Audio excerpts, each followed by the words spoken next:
Hey, Mike here. In this video, we're going to break down Chris Lake's Savana off the Chemistry album, although it did come out before that. But what we're going to do here is just analyze the arrangement, just kind of extract the things that we can for our own arrangements, check out the flow, see what Chris is doing in terms of bringing in sounds, what is he doing in the breaks, how is he building tension, how is he releasing that tension then into the drops, what's going on in the drops.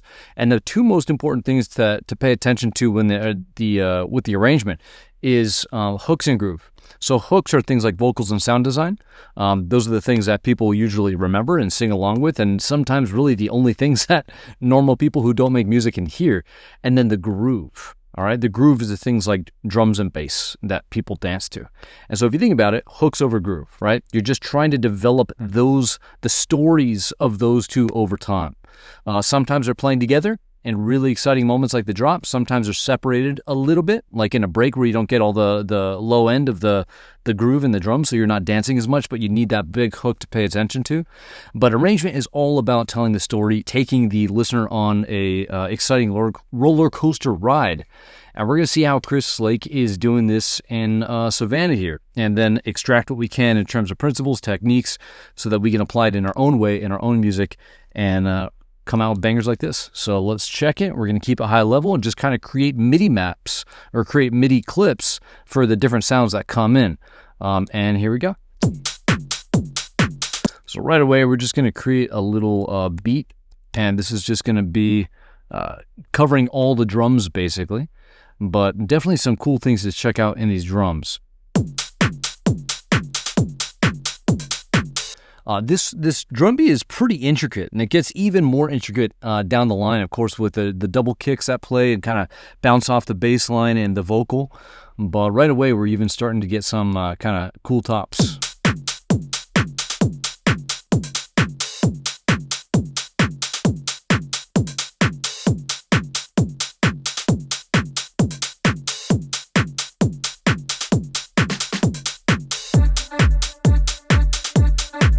All right, cool. And so here, this is basically going to be a high pass groove. This is going to be full kick.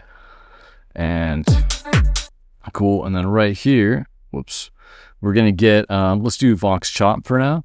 And just come in and right in the intro. So in the intro, we're getting the full kick. And then getting a little bit of vocal chops going right away.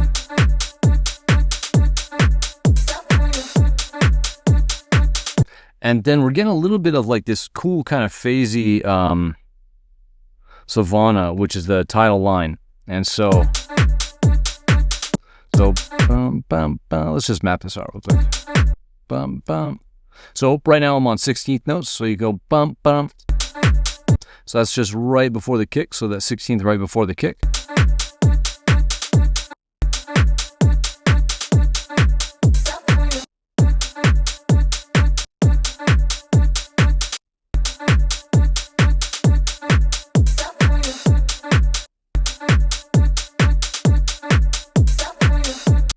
Savana, Savana.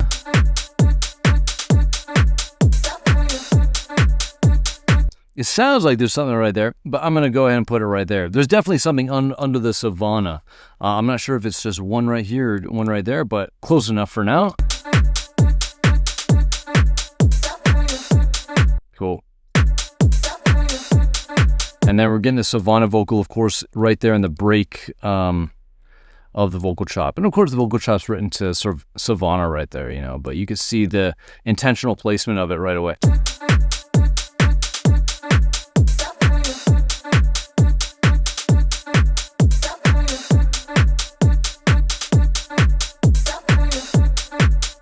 One kind of cool thing is just to check out where the little skippies or where the syncopated hits kind of play.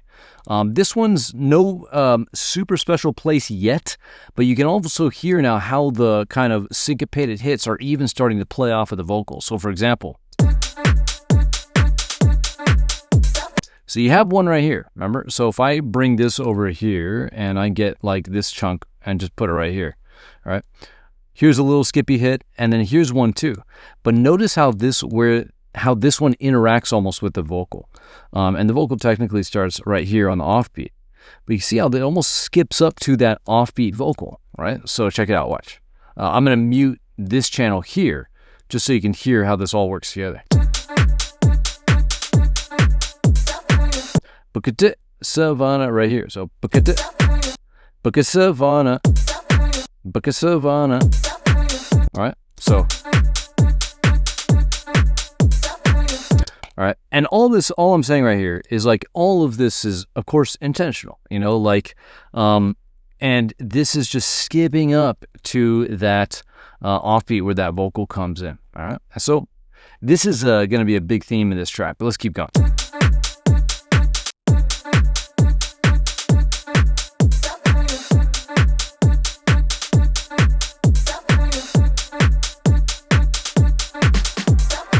All right, cool. We're getting a couple fills already, so I'm just going to create a track called Fill, and Fill is over here. So, all right, real simple, but we'll just create a little fill right here. So I'm going to color that orange, and then that is going to come back over here. Let's actually make it a little bit more precise. So I think that's going to be pretty much the same. Let's see. Whoops. Let's go over here. And for whatever reason, Ableton's freaking out, but here we go. Okay, there we go. I know why, because I keep on hitting Command F rather than Command D. All right, there we go. All right, a little bit of a reverse vocal. So let's go over here. Rev box.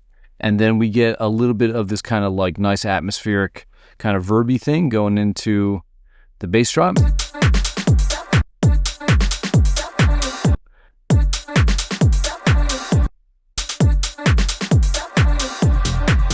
All right, so we got the beep, and now we're definitely getting the bass, and we'll kind of keep track of the high level arrangement up here. So I'll just call this map, and whoop, let's go like this. Cool and sweet. So this right here is just going to be your intro.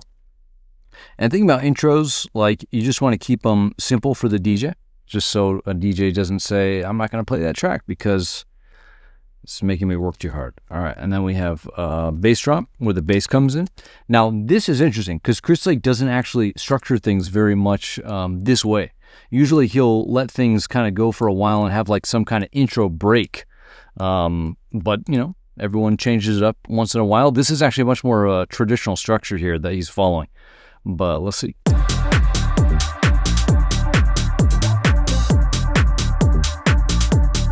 Okay. Cool. Now, something that's cool that's already happening is we have this kind of low pass on the, what's it called? The Vox chop. So if I get a low pass filter here, and we just kind of map this out a little bit. So let's see.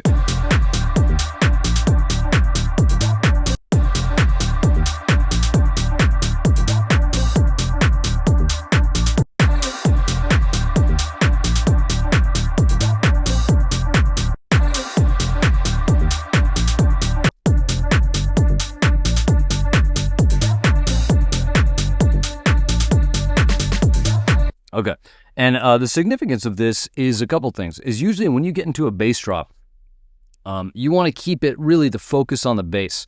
So immediately, even just by low passing on this vocal, you're just deprioritizing it. You're just getting it kind of out of the way and just letting people instead focus on the bass line. You know, just how to move and groove to the dance before you overload and throw hooks on top. Right, and so he's just kind of teasing the hooks right here, a little bit of the title line, a little bit of vocals, but as soon as you drop the bass, just keeping it low key and just pushing that vocal back a little bit.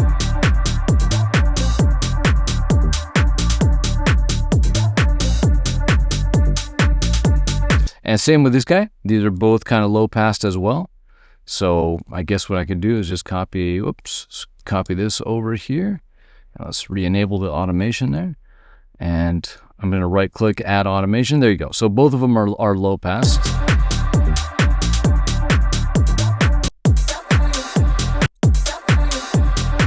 So this guy right here just goes out for a long time. So I'm going to color this just a different color. So this is going to be verb tail. And there's going to be the reverse.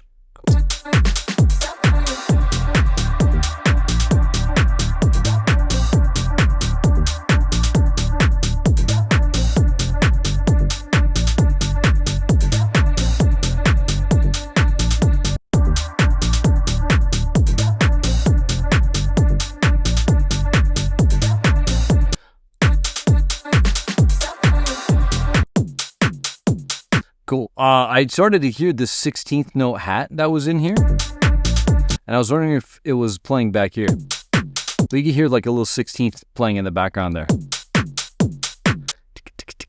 And then here. So it's all still there. I was wondering if he used that little 16th as a lift here in the bass drop, but he did not. He's been playing there in the beat so far all along.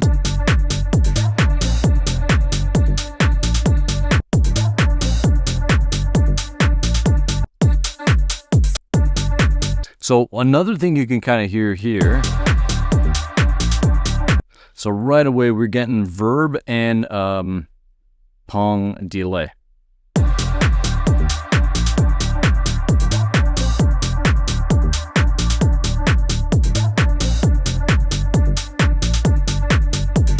So you can hear both the reverb getting a little bit more intense and the ping pong is just bouncing a little bit louder. Cool, and then here we're getting the fill again. Let's bring fill over.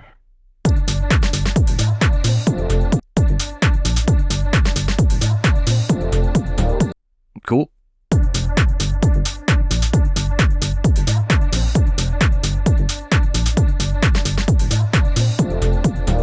Notice this too. So if we kind of get this bass, I'm not going to map out the exact notes, but so I'm just going to kind of pretend to map out the notes here. So, bump, bump.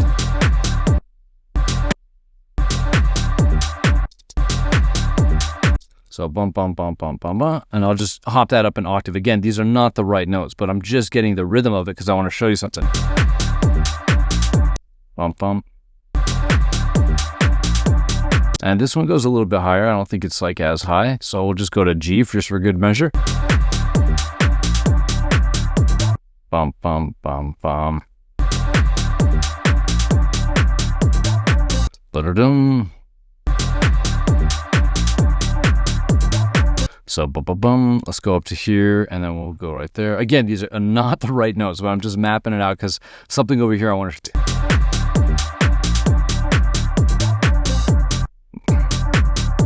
So,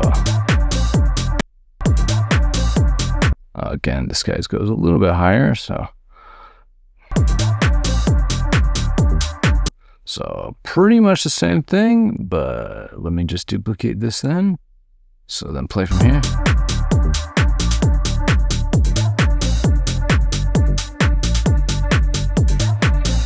Cool, and then if we, I think that's, just duplicate this like that. Go all the way across. Let me just check.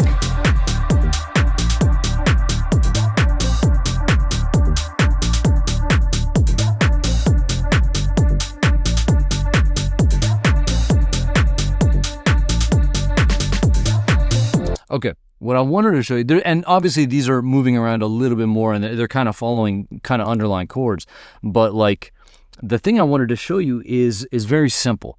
Like going back to like the skippies and the drums, but look at where this snare fill is placed. So back here, for example, like why is the snare fill placed right there? Right? Why not, for example, let me show you, why not just take it like right here and move it there? So for example, something like this. Hold up. Is that right? Yeah. Something like this. Right? Like watch. All right, why is it placed here? Because later on, like right here, look at how active this bass line is. All right, so if you're going to put a snare here, you know, a snare could kind of reinforce the movement of the bass, sure, you know, but the bass is being simple right here, and so the snare almost triggers this kind of active bass movement. All right, so check this out. right? So you get the snare, and then boom, you move into the bass kind of skipping around. And then also notice the other syncopated hit, how all of these just kind of add up. It's all intentionally placed, of course. So for example, this little guy, where is he? So this little guy right here, right, comes in just before. So we get this little syncopated hit, right? And then so I'm talking about this one right here, watch. So, right? Okay, and then we get the fill. And then we get the bass moving around. But here, we're also getting the other little skippy. But look at where this little skippy is, right? The little syncopated hit. And that's a little bit harder to see just because we have the snare fill right there. But if I was going to get, for example, this little chunk, just to get the snare fill out of there. But look at this. We were talking about how this little syncopated hit helps the kind of skip up to the vocal, right? So the rhythm, what I'm saying ultimately is that the groove here was definitely written to vibe with and to jam with and to sync with. What's the right word? But to bounce off of or interact with the vocal. You know, so for example, like back here, Savana, right? Savana. Now look at what the bass is doing underneath that syncopated note, right? So if I zoom into, like, let's say right here, right? Here's the syncopated drum hit. Look at what's happening with the bass. You see that little syncopated hit? Watch this. So if I loop around this, notice how this little kind of skippy note in the bass doesn't happen really back here in the same way, right? We're getting a jump, but we're not skipping up to something. So watch this. Bum, bum, bum, bum, bum, right? Okay, but then right here, it goes bukada, just like the drums are doing. Bukada. So watch this. Bukada, right? Bukada and bukada. So kick, skippy, open hat. One bass, one bass, one bass. And so the bass and the drums right here are mimicking each other. That the top of this part right here, this offbeat and this top of the bass triggers or will trigger Savana, right? And then, yeah, so it's just, I just want to point out how all of this stuff is playing together. So if we come back over here to the end, it's the same thing, of course, right? We're going to get that little skippy thing with triggers kind of like the end of the 8 bars kind of, or getting towards the end of the 8 bars. And then we have the snare fill right here. We have the little bass like skippy thing, and then with a reinforcing with the hat. So kick, syncopated hit, and then hat. And then we get the vocal at the top of this usually. And so it's just all, I don't want to say it's planned. That's not the right word at all. But this is all just a jam, right? They're all just jamming off of each other. And everything is written with intention. And is with a level of detail with intention behind it. You know what I mean? Like, this is probably one of the biggest levels of detail that I don't see when working with up-and-comer producers. But, you know, everyone can learn it, and it comes with just being able to see it, right? Starts with awareness. Right? All of that, right? There's a lot of little moments in there. Right? And so if someone was listening to that, I'd be like, whoa, I just got hit with a bunch of things. Yes, but deconstruct it, right? Exactly like I'm doing it now. Now, deconstruct it for yourself, right? So it kind of gets triggered by this little syncopated hit, right? Then we get the snare fill. The bass gets active right here after the snare fill, right? So we're not stepping on each other. But even this little skip up in the bass is reinforced in the drums. And at the top of the bass here, and at the right after the little syncopated hit right here on the offbeat, that's when this vocal comes in, the Savana, right? So there's a lot of little things happening at once, but every single thing plays its role in creating that kind of cool little moment. Let's watch. Right? And then it finishes with the splash hat, right? Very classic thing to do. But do you see what's going on here? The level of detail and intention there. Now it's very easy for an advanced producer to say, you know, not a big deal, you know, but it is. Like if you're an up and coming producer that is a big deal. That's a level of detail that you might not be able to break down yourself, right? But Chris Lake, or like someone who's advanced, you know, super advanced, like that would kind of come naturally. You know, you would just kind of know, let's do that here, let's put that here, because you're hearing it, you're feeling it, but you could see how many parts are involved with there, right? You got the drums, you got the bass, you got the vocals. But just breaking it down like this will really help you start to apply that, obviously, to your own music. Cool. All right, so now we're getting into the break. So on the map here, I'm just going to create a first part of the break. So break. And let's hear what we got. All right, so for the first time, we're getting some chords here. So let's get some chords. And I'm going to color that the sound design color for me. Purple, pinkish purple. Okay, again, okay, so do you see, again, where this idea of sounds interacting or bouncing off of each other? A little bit of call response, you could say this. I don't really want to call it response. It's kind of just like more interacting, giving each other space. Really, I call this like self-awareness of a track, because the sounds are aware of themselves. They're not stepping all over each other. But we get another instance of this right here. Watch.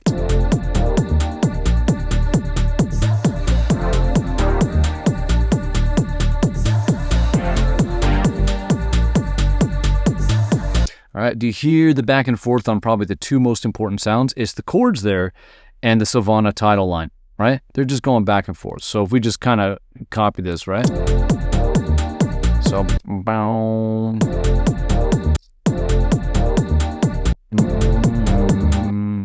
All right, again, I'm not even going to try to figure out the notes right now, because that's not the goal. So I'm just going to go down, right? Because that's what's going on.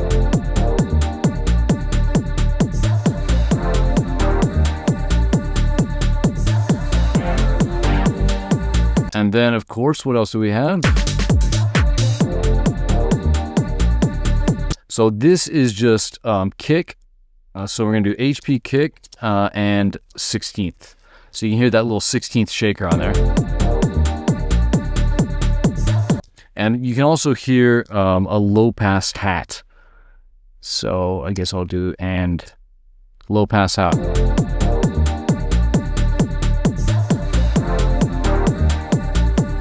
All right, and then with the bass, let me just see. You can see the bass down here in the spectrum analyzer.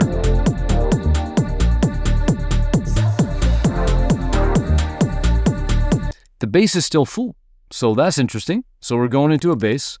I'm sorry, we're going into the break, and the bass is still full. Now, one of the purposes of a break is really just to start opening things up and give them a break.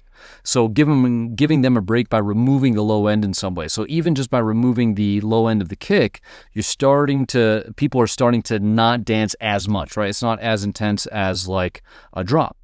But if you're removing the low end and people stop dancing, what you want to do is you want to hit them with the main thing. All right, so probably the two biggest things to do in a break, especially early in a track like this, is give them a break, which means remove the low end in some way. Classic thing to do is just put a high pass on the kick and the bass. In this case, we've got a high pass on the kick, not the bass. The bass is still playing in full.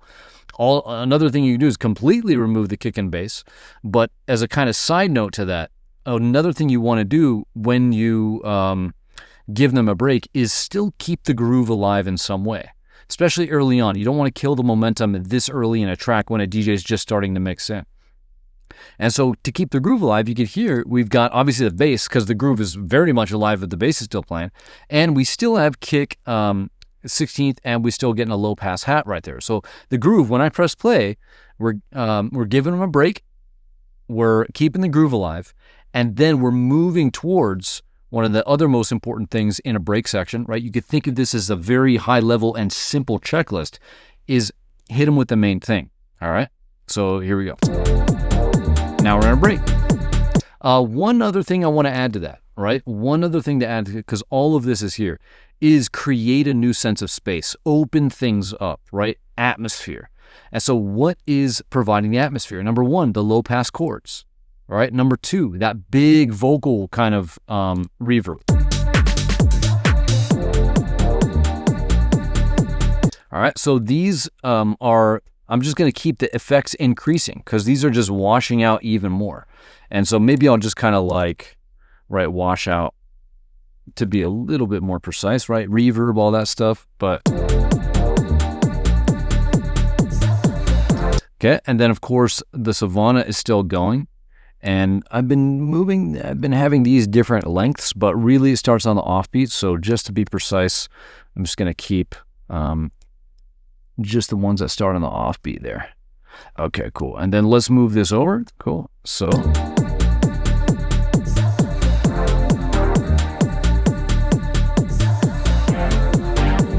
All right, now you can hear the low pass opening on chords. All right. So it starts back here with a low pass. And then over here, you can hear it's going to be more open. And that's just literally, let's go get operator, for example. That is literally just going to be a opening the cutoff. And so for example, if this was our synth, right? That's the filter cutoff right there. Just going like this. Just opening that up. Something like that. So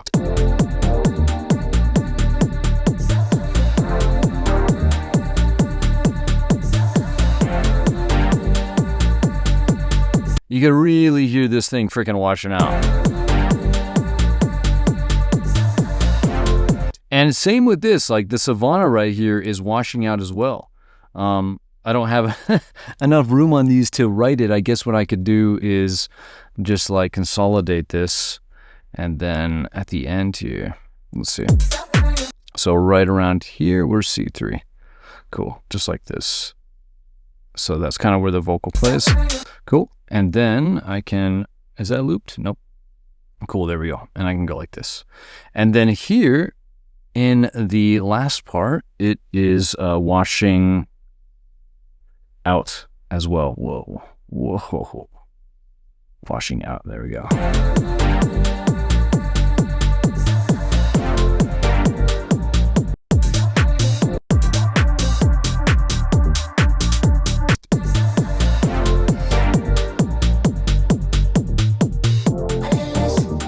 Cool. All right. And now we're finally got the main thing, right? With the main vocal. Or actually, a little less stress.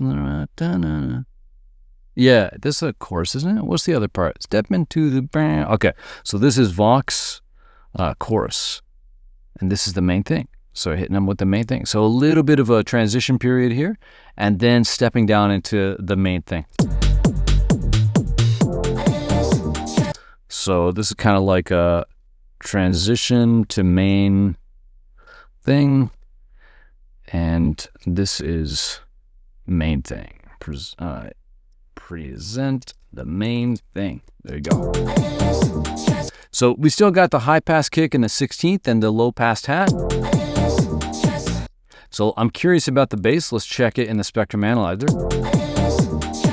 You can see that the bass is not hitting as loud. So I wonder if this was shelved down over time. It's not filtered, because if it was filtered, then we wouldn't see these. But you can see how loud that is, right? Hitting -6 over here in the beginning.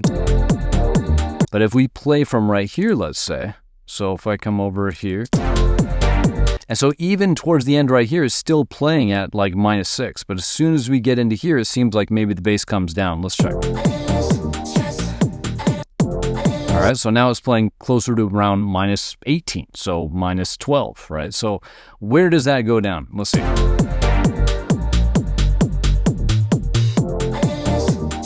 So right around there. Okay, so here we're gonna just write high pass or kind of low shelf. You can think of it. It's not really like a filter that's doing that.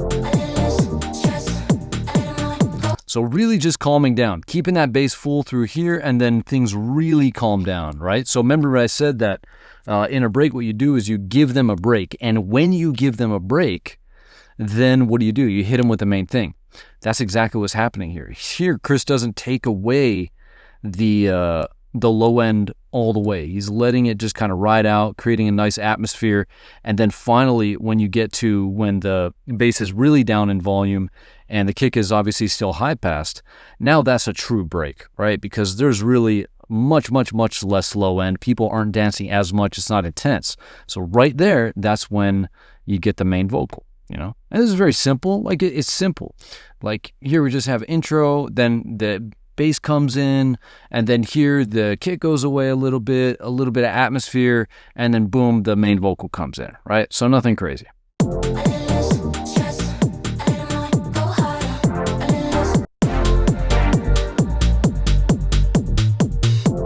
So check this out too. So right here, we don't get any more of the vocals, right? Just eases out. So play right here.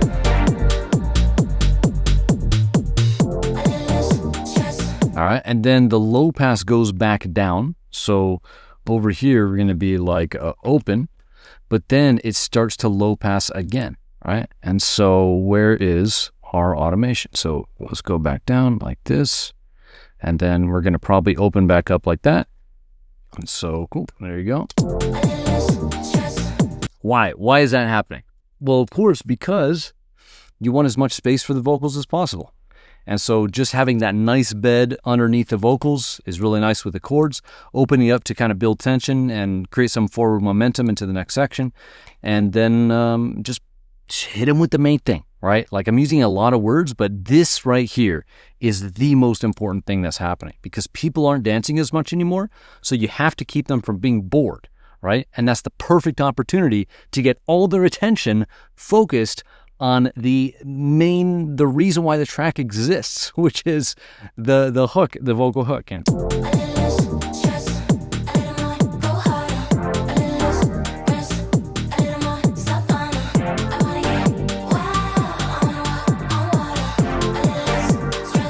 okay, cool. And then we get this cool little nice vocal thing.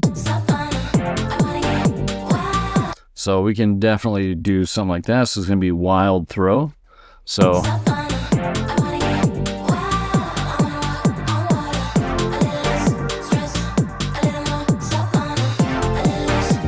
cool. And so there we go. And then this guy is just like reverb, mostly delay and verb. And there's some kind of like cool effect on there, like phaser, flanger type of thing. So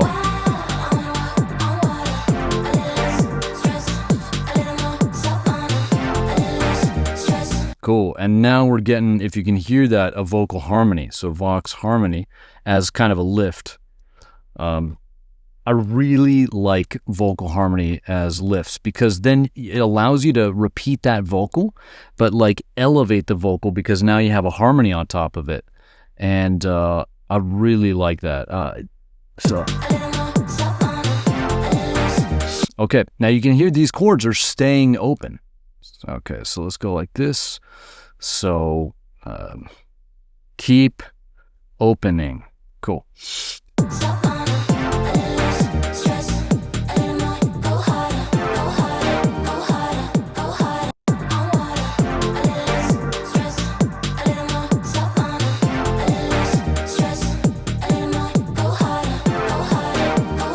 So you can really hear the bass is high passing, we'll say, out.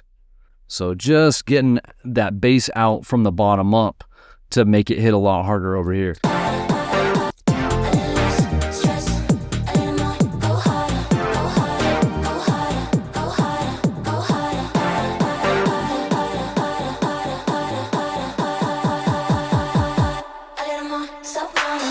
All right, and same with the high pass on the kick, like.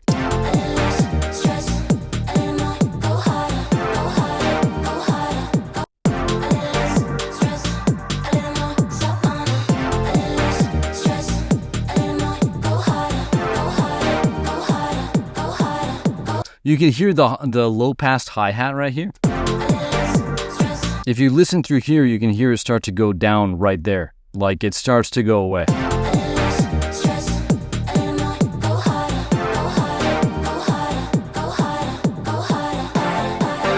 So at this point, you just have, this is just kick, HP.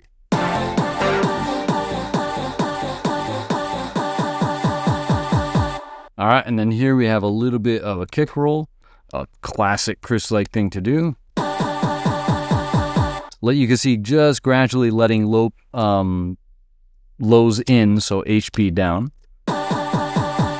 So this is HP. Is it up?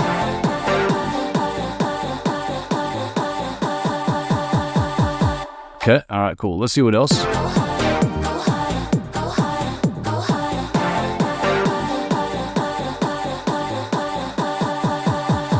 All right, chords go away right here when the kick roll comes in. All right, obviously we're getting a rep on here on the vocal, so let's get that.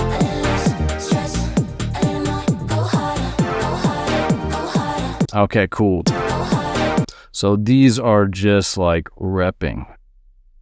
And so this would be some kind of payoff right there. So maybe what I'll do is like just write Command E on these guys, and then I'll just like write rep. Cool. And then we can rep these. And rep, of course, is repetition.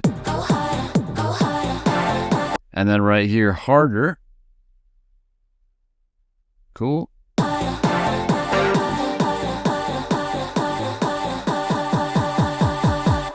Cool. And then just breaks down even more.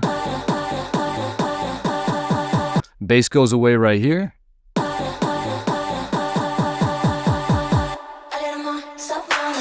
All right, cool. And then, so this is title. I'm going to color this a nice bright yellow color. So this is just like title payoff. Cool. And then you can hear a nice little clap bomb in there. So I'm going to do effects, clap bomb. There we go. Awesome. So we'll go like this for now. Cool.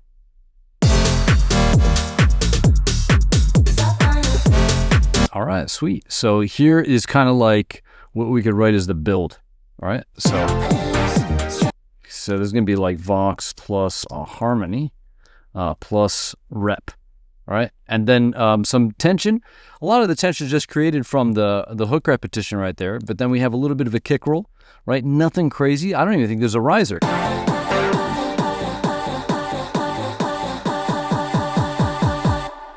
Nope.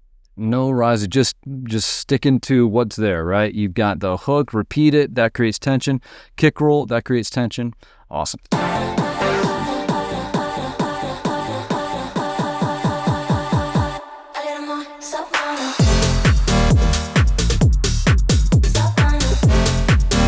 All right, so the drums really kick into gear here. We can compare to back here. All right, so what do we have in the drums?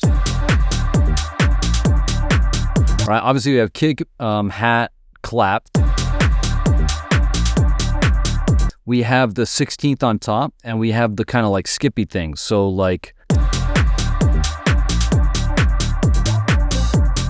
and the splash hat. All right, so not too many things right there, but here, much different. So a much more prominent 16th, you can hear that. You can also hear almost this trappy kind of, right? So let me point out where that is. So right here-ish. Right. So 30 seconds, probably 64ths, or some other kind of very small subdivision. All right.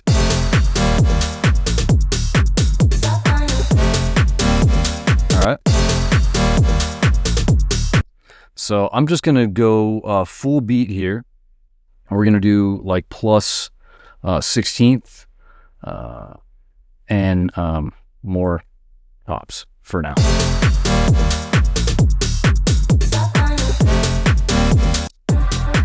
You can also hear there's an added hat to the right. So maybe we can add these things. So let's see, like, I'll do like 16th stronger, I guess. And then here, I'll do hat right. So I'll play that for a sec so you can hear it. But do you hear the 909 hat that's playing on the right? That is not playing over here. All right, but over here,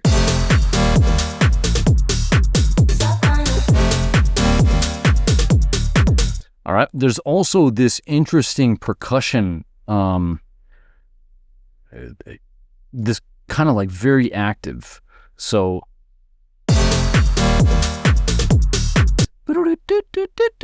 you could really hear it at the end of the track. Watch.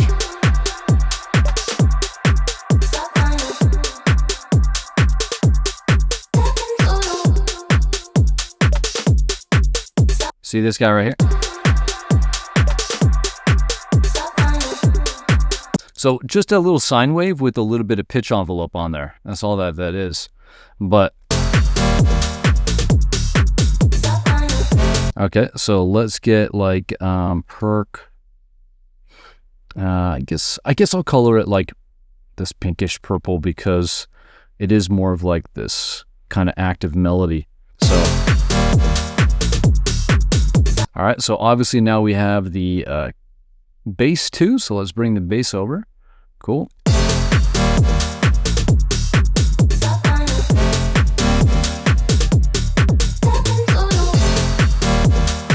Cool. And then, of course, we have the kind of big chords. Cool. And, whoops, let's go right here. Cool. And I'm just going to copy this from over here because it's kind of playing this. Just go like this because it sounds like they're definitely playing chords there, but the voicing make it sound like it's going up.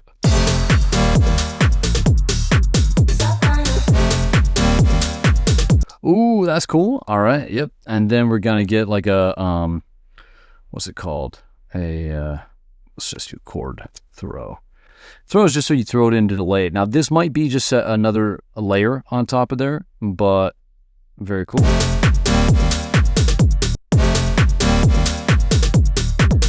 So this is going to be like verb and delay and wide, right? So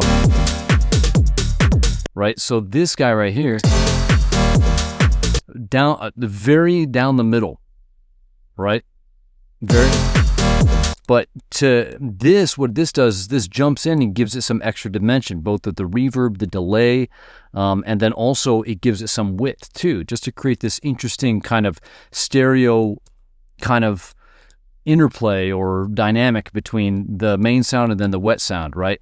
You may have heard the phrase like mono, dry, stereo, wet. That's definitely not a rule in any way, but this is a good example of it. So here we have the dry sound that's mono. And then boom, the wet sound is stereo. So that's a good example of that idea right there.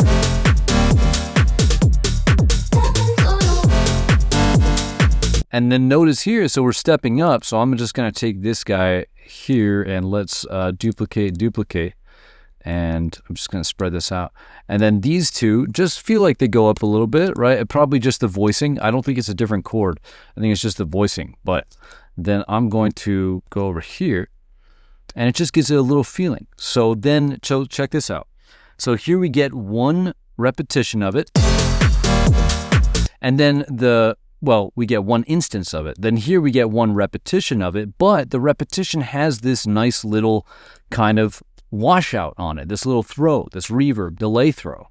And so when producers are wondering, like, how do I keep my stuff interesting? Notice that the only thing that's really going on here in terms of the very core elements is you have a chord that's going dun, dun, dun, dun, right? Same thing. And then dun, dun, dun, dun. It just goes up on the second half. But the way that it's able to be kept interesting is on the second half, and you can almost call this like a call response, is that there's just this extra little layer or throw on it. And that's it. That's really it. Like, yeah, there's a lot of stuff going on in the groove. I'm not going to say that there's not. There's a lot. But in terms of the hooks, it's very simple, right? It's very simple. It's just like, here's one thing, here's it again, but we're going to throw it into a little bit of a reverb just to add some interesting flavor to it, right? And then we're going to switch up the chord, go a little bit higher in the voicing, and then do that again. We haven't played it yet, but do that again, and then probably once again, just add another little flourish on it. That's it. So let's check it out.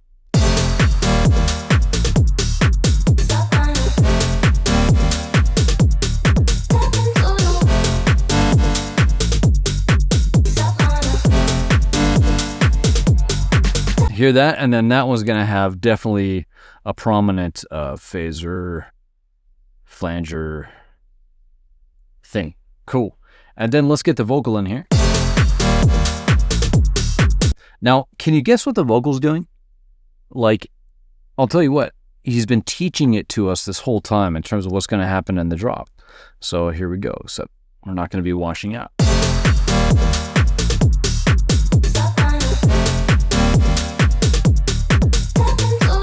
All right, cool. And then here we're just going to get a slightly different vocal. So I'm going to duplicate this guy, and I'm just going to move this up a little bit, just so we know it's a different vocal there. And then this one starts right here. That's cool. Da, da, da, da. It's like a melody that's walking down. That's really cool. Da, da, da. So is the Savana one, though. Savana, step into the... That's really cool, though.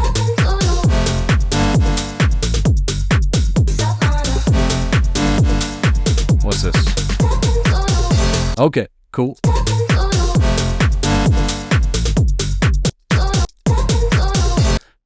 Check out the double kicks here. Like, this is really cool because the double kicks and double kicks, of course, just are multiple kicks playing, like boom, boom, boom, boom.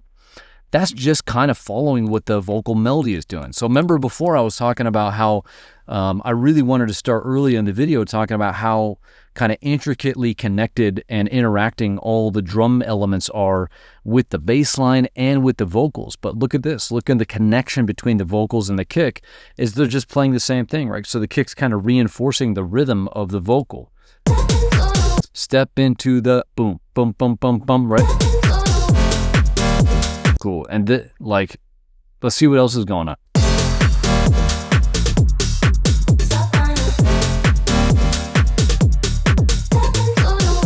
All right.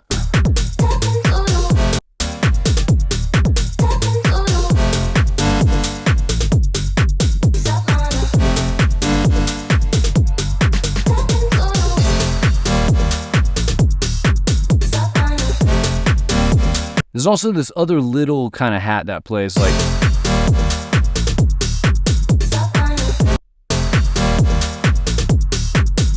Splash hat. Right here is what I was listening to. Look at it.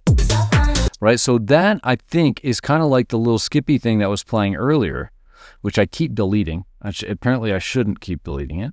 But if I bring that little chunk over here, we can see...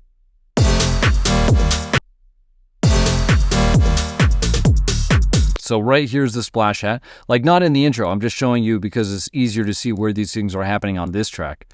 But in the intro, that's not happening. Just right here, it's happening. So you can still hear this. This is now getting reinforced with a snare. So splash hat, right? So maybe I could just like color it.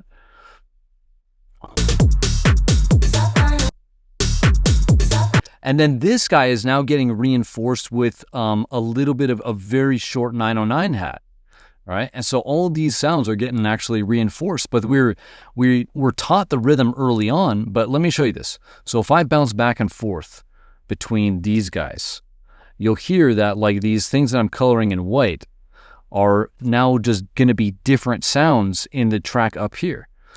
So if I play this, for example, this is going to be the intro. Right, so this is just a hi-hat, right? Or just like taking a hat and just duplicating it. This is just a normal hi-hat right here. This is also just, oh, is that the same sound? Nah, it's a different sound. See that? Different hi-hat, right? Beep. So here, and then splash hat. Okay, so let's see what's going on over here. So right here, getting reinforced with the snare, splash hat. Then boom, that's where we're getting that hat that it made me stop for a second. And then here, this is where we're getting the kind of trappy, kind of trill hat. And then we're getting, of course, the splash hat, right? But very intricate groove, like it really is. In terms of the drum syncopation, the cool thing, like, and that Chris Lake does a lot in his tracks, he's not like stacking loops. There's nothing wrong with stacking loops at all. But he's just extremely intentional with the placement of his syncopated drum elements. Like obviously we're hearing snares, hats, so it's not crazy sounds that he's using, but it's just extremely intentionally placed. I forgot a crash. Let's get a crash in here. So crash, awesome. Go right here.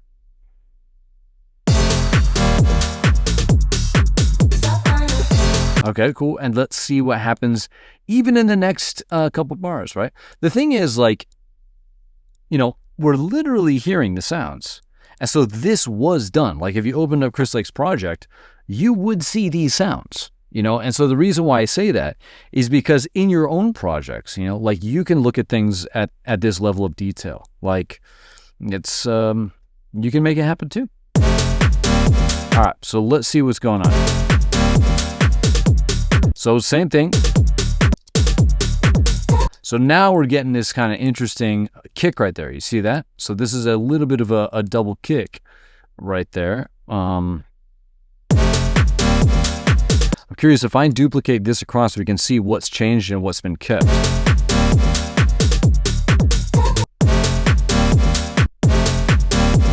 Notice how there's not a lot of drum changes here underneath the chords playing. Why? Because the chords are the interest points. When the chords are done playing, what's the interest point? Well, all this little stuff right here, and then the vocal comes in a little bit later. Right there, the Savana. But you could see how these little things are taking over the interest in terms of the listener. This is kept simple because of the underlying chord changes. The chord then is sustaining here, so it's not actually like holding people's attention. And then these little drum things are, and then we get the vocal right here. Again, like the level of intention here and detail is pretty cool. And so let's see how that changes again over here. And just map it out, because again, in Chris Lake's session, you would see the actual sounds that we're mapping out here. So let's see. So same thing, snare, splash hat. Is there a splash hat there? Hold on. Okay, no, there is one right here, but there's not one right here. So I'm going to take that away. But we are getting this really cool kind of like double kick right there. So let's put this there. And then this guy, what's this? Oh, this was the trill hat. Let's see, are we getting that? Yep, that's still there. And then I wanted to see if we were getting that little 1E hat. So you can count 16ths as 1E and 1E and a 1E and a 1E and a, or 1E and a 2E and a 3E and a. This is in the 1E, the second 16th in a beat. Cool. All right, cool. Yeah, there you go. And so let's see if that continues over here. Okay, so we got the snare. No splash hat right here. Interesting. That's interesting. Because we're definitely getting it over here. Watch.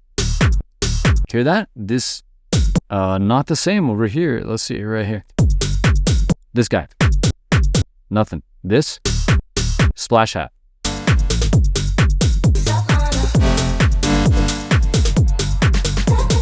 And now we're getting the fill over here. So yeah, you can see that. It's pretty intricate. Like this isn't static all the way across in terms of repeating a pattern. Like that pattern changes. Now the pattern will probably repeat here, but in terms of 8 bars, like that's changing across 8 bars. So that's pretty cool. That's, again, I'm going to say this a million times probably, very, very intricate.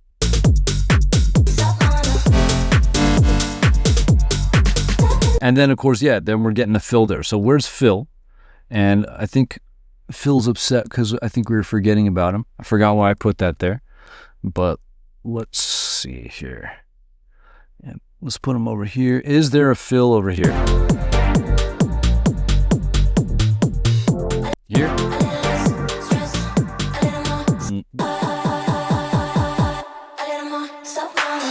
You never know. It was in the breaks, but I thought I'd just check.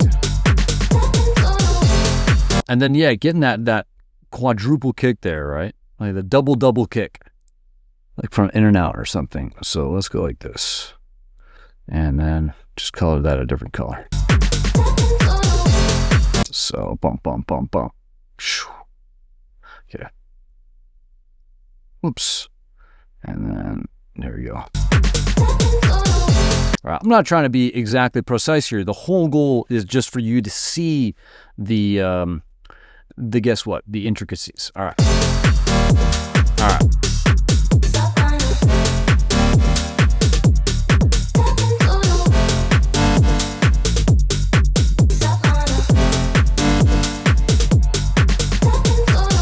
All right. So do you see how this all kind of works together? Just to kind of show you again, because this is important, right? This is the sequencing of sounds. That's what I call it. It's the sequencing of sounds. And at any given time, you really just want one kind of main thing to take over the attention. But you can see the sequencing right here. So we have a chord change. That's part one. Switch to the drum little flourishes. That's 2. Then we have a vocal. Okay. And then that's 3. And then here we repeat the chord sequence. That's 4. But then on the offbeat one, on the higher one, we're flipping over to throw, or like a layer that just adds some extra interest and dimension. So I think that's 5, whatever we're on. And then we get hit with some more drum things. That's 6. And then, who cares about the numbers? And then here we're hit with a different vocal that moves down. And then the whole thing kind of starts again, right? With just slight differences in the drums. But that's the sequencing. And that is what takes your attention from sound to sound to sound. And you can see how intentional it is. And you can see exactly how it works from your own experience. If I play this, you will hear you move from sound to sound, right? And so here we go, watch.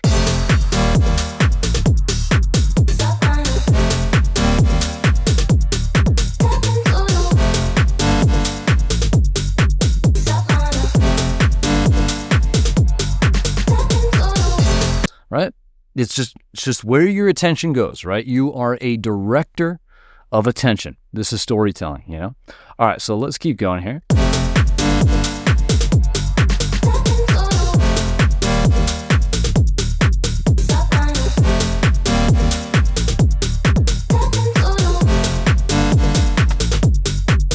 Okay. So check this out. So again, just a lot of little drum playing here that Chris Lake is doing. He's just playing with the drums. So even here at 77, watch how you'll get a double kick. Right here, right?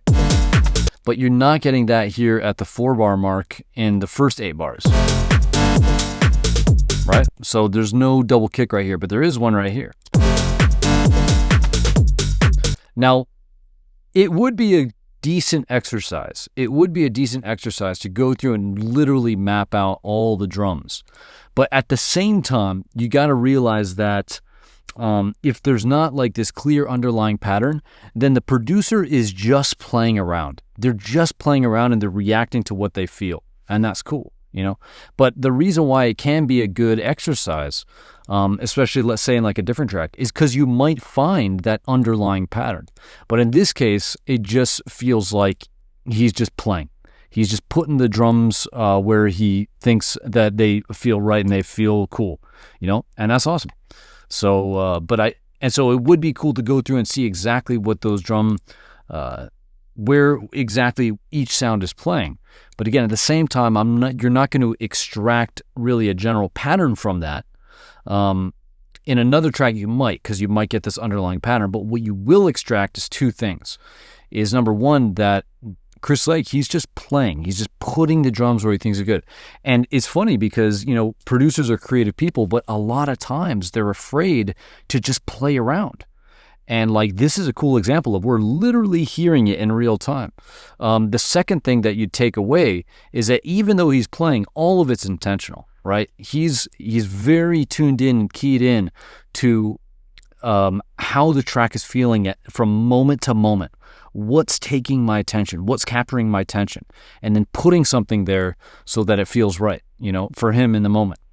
And so, very cool. But at the same time, Like if we look away from the drums, which are very intricate and a lot of playtime is going on, a lot of experimental stuff and improv almost, but at the same time, like look at this, the simplicity of this. The simplicity of this is what allows for the complexity of this. You know, if everything was complex, it would just be a mental nightmare for the listener, you know, but all that intricate drum work is going underneath an extremely simple presentation of the hooks, just alternating back and forth between the vocals. There's no change here for 16 bars. And then same with these chords. It's the same thing, call response.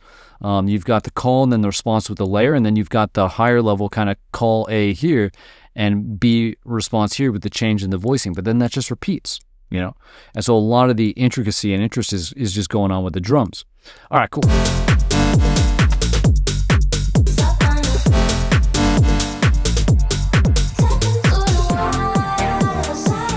Okay.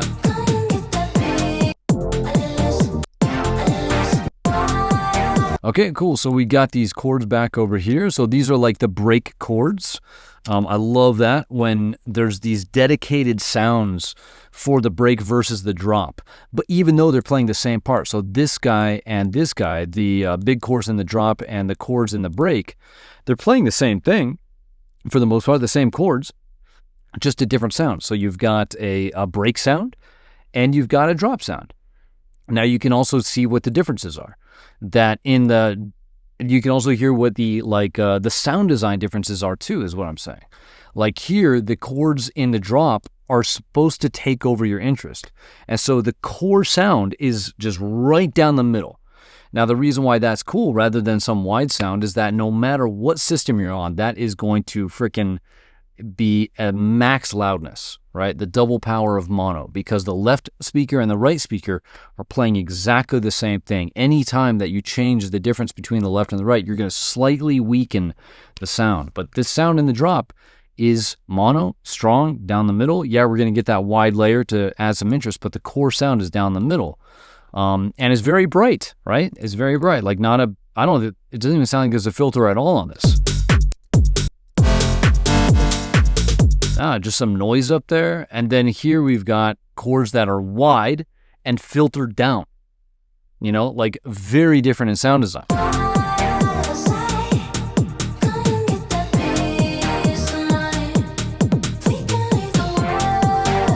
Now, it sounds like, no, there's definitely some kind of like mono voice or center voice too. But there's definitely some side voices in addition to the center voice there. Okay, so we're back to the kick and 16th, or at least to the kick hat. So let's go ahead and draw that in. So kick hat and 16ths. So we'll do 16ths. Cool. So.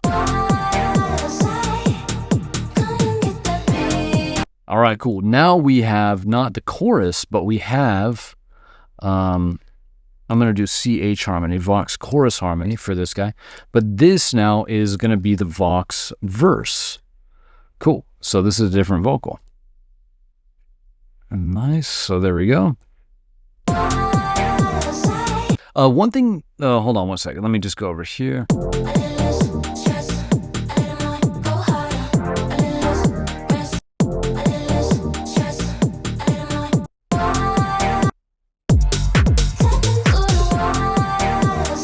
Ooh, that's cool. Let me just listen, because this vocal right here, this is really cool. This is like a mixture between the chorus vocal and then the verse vocal. I don't want to put my foot in my mouth yet, but I'm going to do it anyway, which is like, this is like a really cool bridge from the vocal that we got here over into the new vocal, because the step into the right, that pulls, that's the start of the verse vocal. We haven't heard that yet, right?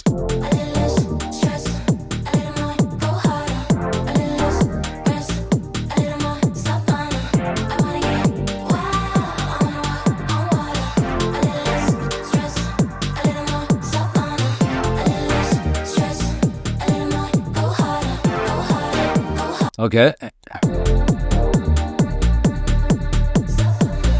Yeah, so we haven't heard the step in tuba except for right here when it plays. But notice the position of it, because it's perfectly set up to pull you into the verse vocal. And so, like, this is a really cool trick to just kind of hand off. Like, you can imagine, like, runners in a race where one runner passes the baton to the next one. This whole section is this really cool alternating where there's almost just like passing a baton from this vocal to this vocal, because that just perfect. It's a pickup melody. A pickup melody is a melody that begins before the beat. And so this just perfectly pulls you into that next vocal. What's interesting is, like, when you have these two vocals, like, I'm just imagining I'm in Chris Lake's shoes, and it's like, how do you actually transition from this vocal to this vocal?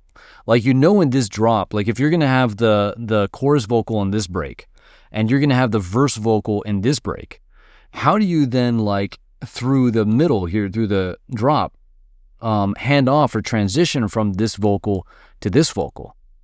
And that's a really clever solution, right? This is just kind of a problem-solving thing, but that's a really cool, clever solution. Like, we have all these vocals back here that we're used to. That picks up here, but instead of repeating this Savana line, just like he's doing here, he starts to bring in this vocal, which kind of has the same thing. Like, so the Vana is a down melody, and then step into the is also a down melody, but it's also a step up in terms of pitch, right? So it's a higher pitch. And so even just the placement of Savana here and then step into the, right, this is slightly more exciting too. So there's just a lot of cool things. It's very subtle, but all right, very cool.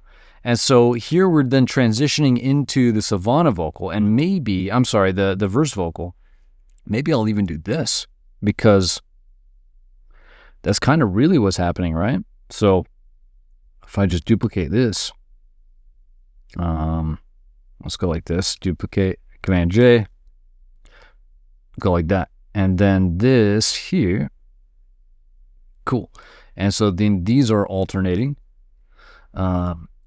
Yeah, so these are going back and forth between the chorus vocal, Savana vocal, and then the verse vocal. Okay, cool.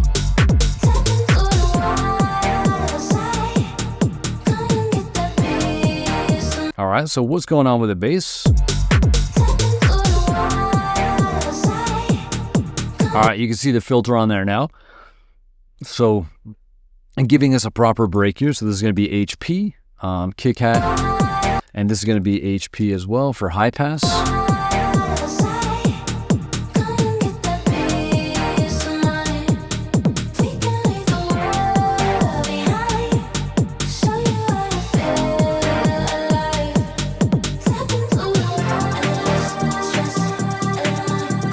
Okay, cool. So step into that, and then we get a hold on that. So this is gonna, let's extend this out here, and I'm gonna Command J it, and then let's get rid of these guys and just legato this one. Like, okay, there must be another note in here somewhere. Why did that not work? Okay, let's legato that again. There we go. Okay, cool.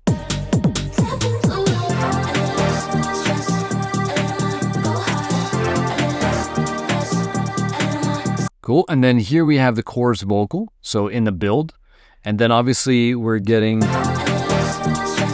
okay, so here we got to switch up the drums. We can hear the change.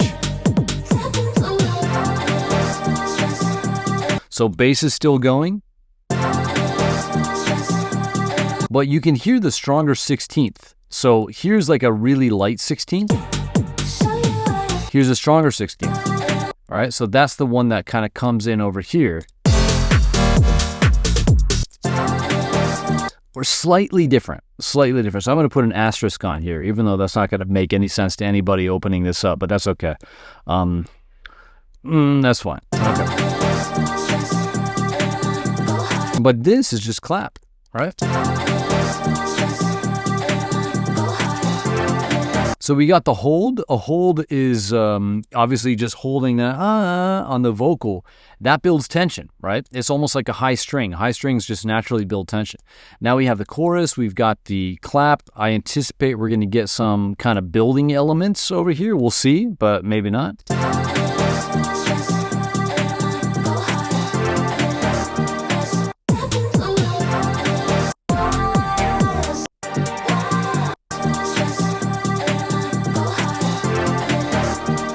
Okay, you can hear the vocal harmony here as well.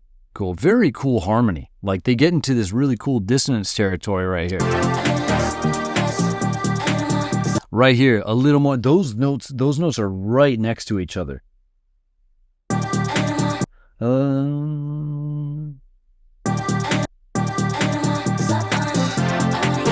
Wow, that's a very interesting harmony.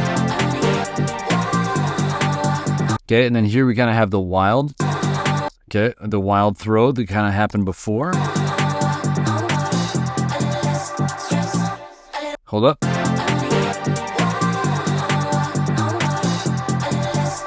Okay, no clap, so check this out. So we have a splash hat, and then the clap goes away, right? Because this is kind of like the idea of motivation, like motivating things happening in the track or triggering things happening in the track.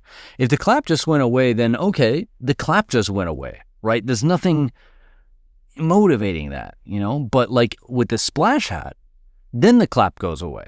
So the splash hat is effectively like putting a period on when the clap plays. Watch. So right here.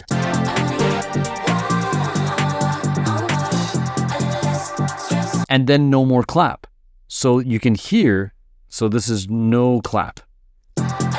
And so this is like a splash hat right here.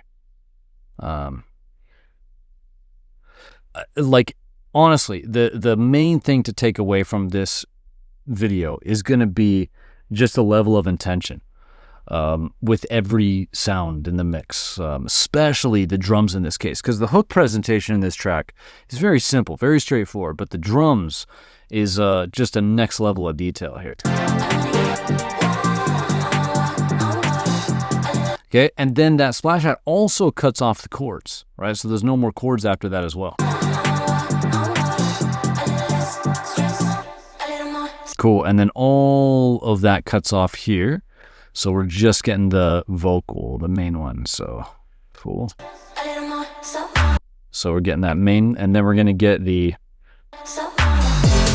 Okay, and then we have the clap bomb again, which is gonna be up here. So... And then there's a sub, so we'll do a sub drop on there as well. Boom. Really cool. Dude, Chris Lake's the man. All right, so let's go here. And one thing I want to point out about that is just layers. So let's make an analogy. So, for example, if we have this vocal, these chords, and then we get this chord throw here that lifts it up, right? It's lifting it up on the second time around, right? So check it out, watch.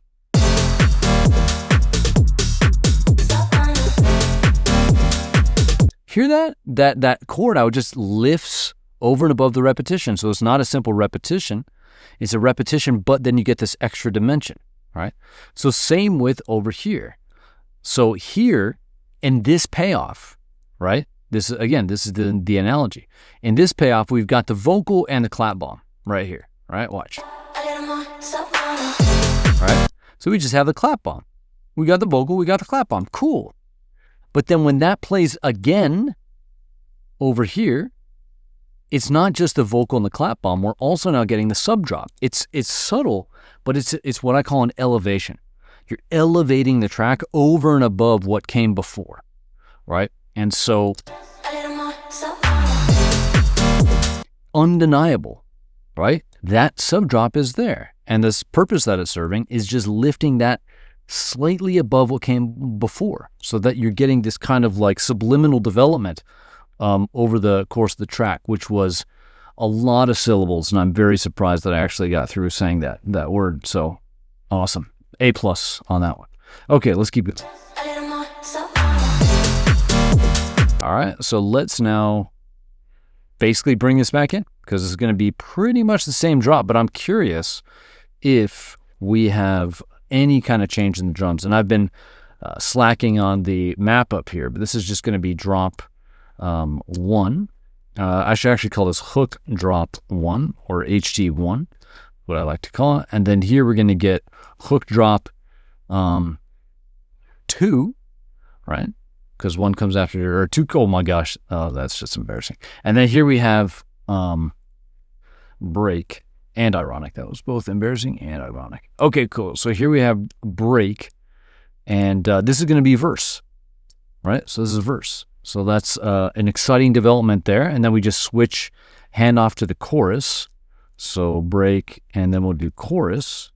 So guess what? Like if you have a track that has an 8-bar chorus and an 8-bar verse, you know, you could just lay your track out like this, right? Just put your verse where he has his verse and your chorus where he has his chorus, and there you go, right? Just come up with your own groove, and you've got the start of a good arrangement that's been club tested to frickin' death, I imagine. And so you know that you're starting off on the right foot. So, okay, so getting into hook drop 2 here, what do we get? Okay, so let's walk through this. We got the beat, we got the 16ths. Let's listen to the hat on the right. Yep, we're getting the bass. You can hear a lot more kicks going on here. Like, he's just having a lot of fun with double kicks.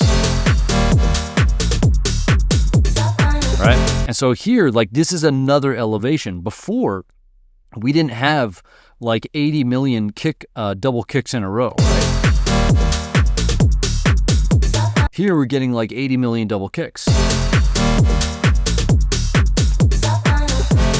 Maybe not 80 million, but more than we got before, you know? So let's see what else is changing, though. We're obviously getting the bass. We've got the...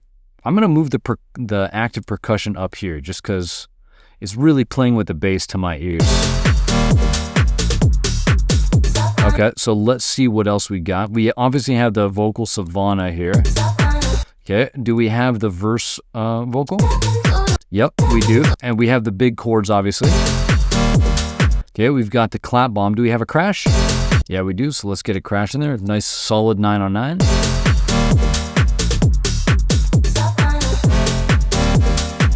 And then once again, we're getting this. Okay, so here's what we can do. This will be a little bit fun. So let's play this whole thing. And I just wanted to see if there's anything that I noticed that's going to be different than what came before. And then we'll check in a cool way. But here we go.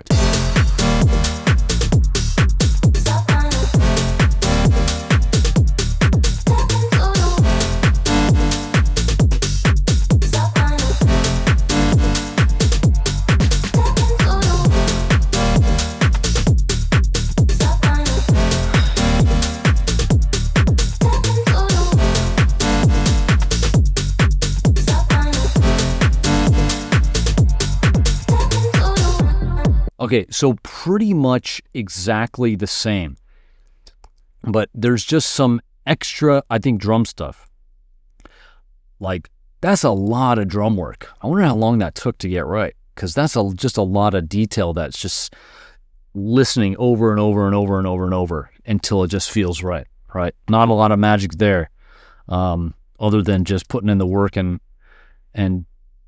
doing what feels right. So let's see. I'm going to go get a utility plugin, and apparently utility plugins are very difficult to find. So here we go, utility, and I'm going to phase invert this. So I'm going to phase invert the left and the right. And so now if I play this drop, which is HD1, let's just rename this HD1, and then this one, which is going to be HD2, right? The idea behind phase inversion is that they will cancel each other out if it's the same thing. So we can literally hear the differences.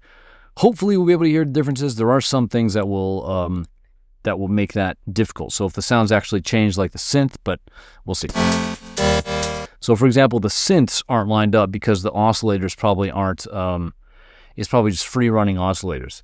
But we can hear like the little drum hits that get added. Watch this is cool.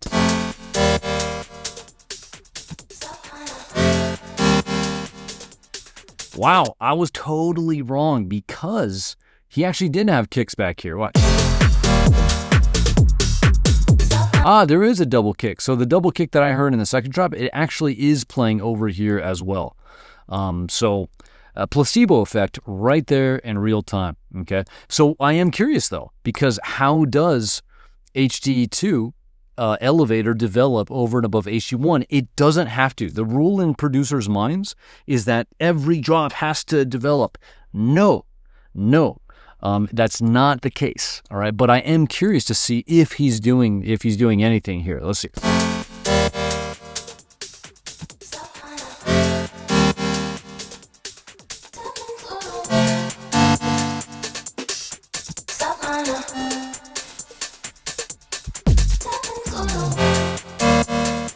So a little bit of a sub drop here. So kind of like back here. So same thing right here. Which one is that in? Is that in HD2 probably? Yeah, it's in HD2. That's cool. All right. There's some other things, interesting things going on right here. Like that sound. What the hell is that?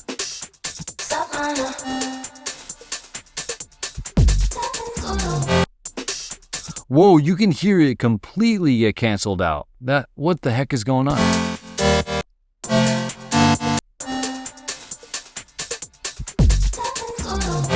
Oh, there we go. Okay, my bad. Okay, I was just freaking out for a second. So where is that? So you can hear that little high-pitched sound, and we can see where it is. It's not in HD1, right?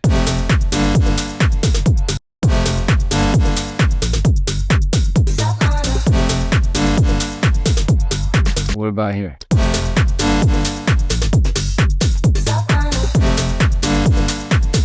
Wow, so some of the chords are canceling out and some of them are not. This is very trippy, actually.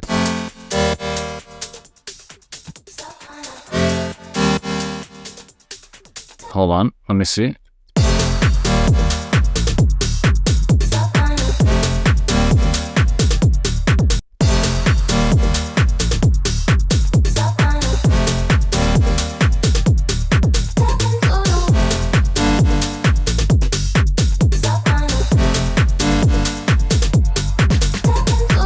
Cool.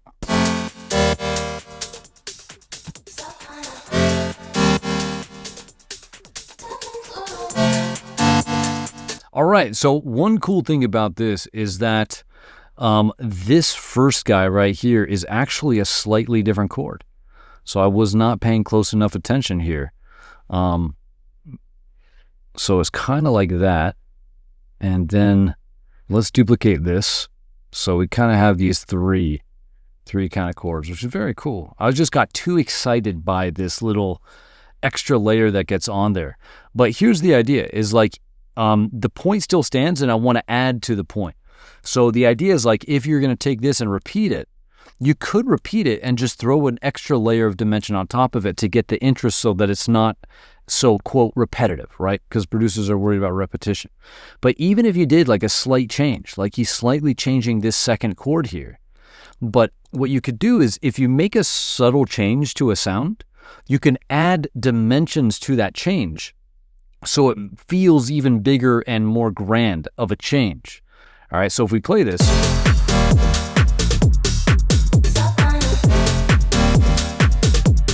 All right, and so that's a subtle change in the chord, but then that subtle change is like has an added dimension with this guy that gets played as well.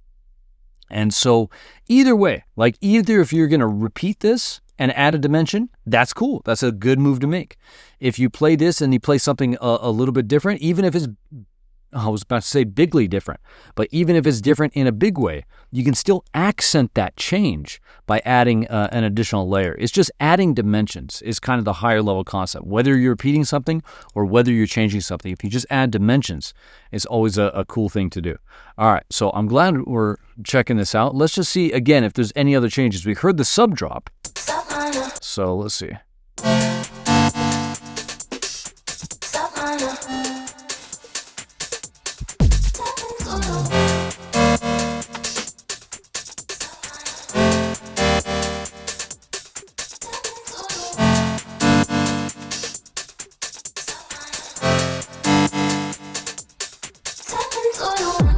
Cool. So you could see that those things are identical, except for the little sub drop that gets brought over here. right? The reason why they're not exactly identical is just because the reverb algorithm is going to be slightly different on the vocal, and the synth oscillators aren't going to perfectly line up, especially if they're free running. So that's why we're hearing a lot of the vocal and we're hearing a lot of the synth. But other than that, those things are one-to-one, copy, paste, which freaks a lot of producers out. But, you know, you totally can do it, especially because what came before it was different than what came before this drop was different from what came before this drop, right? So this break is different from this break. So this drop is going to feel developed even though it's the same copy paste thing, you know? All right, so let's keep on moving on.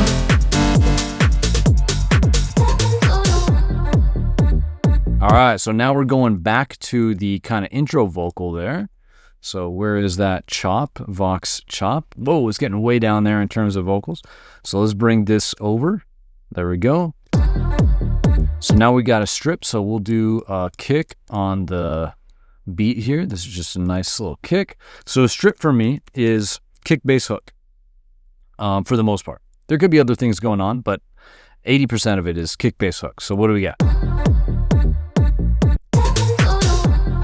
A little bit of a delay on the vocals. Step into the... And so I'll just put a little bit of a track on here. So we'll do delay, and we'll color this a different color like that. Nope. Okay, it doesn't want me to color the track. There we go. Kind of an ugly color. So one more time. There we go. Okay, and then we're getting the Savanas again. So let's move these guys over. Double kicks and stuff, right?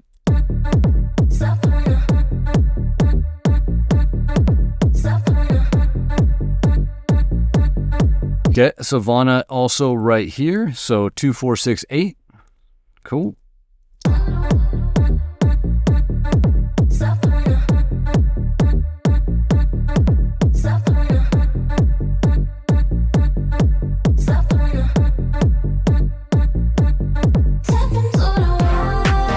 Nice, look at that again, pulling us back in with the one vocal, you know, the pickup melody. Amazing. So we'll put that guy right there. So cool, and then we're getting this. So this section right here, let's break this down. So let's call this the bridge, right? There's so many names for this. I call it a strip, because technically a strip for me is a kind of bridge, right? A strip would be kick, bass, hook, but a bridge is just basically after you come out of the drop, you want to start settling things down. And you're really working to get to the second 8 bars. And the second 8 bars, a lot of times, is where you're going to start showcasing one of the main hooks. And so you can see that's exactly what's going on here, because Chris Lake's going back to the verse vocal. And then, of course, over here, we'll go back into the chorus vocal. But right here, this is almost just like you're settling the energy. All right, you're settling the energy. This is crazy energy, less energy, and then... Now, a lot of times you would high pass this. He's not high passing this because you would step down the energy even more. But, you know, you could totally keep going, obviously, you know, with the low end. Because here you're stepping down because you're removing the top end energy. But then here, what you could do is you could step down one more time and low pass. So now you're removing the low end and going into a proper break. And again, a proper break is where you give them a break. So you're moving the low end in some way and you're putting the main and you're presenting the main thing. That's what's happening here, except he's just not removing the low end until we get over here. So we're going to get this cliff dive effect right here where boom, it just settles down. So I'm excited to see how that plays out. But let's kind of map out the elements going on here.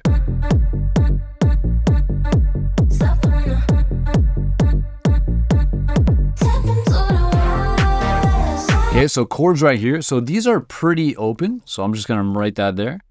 Right, pretty open. Okay, so this is going to be kick plus dubs for double kicks, but I'm just going to do kick clap now.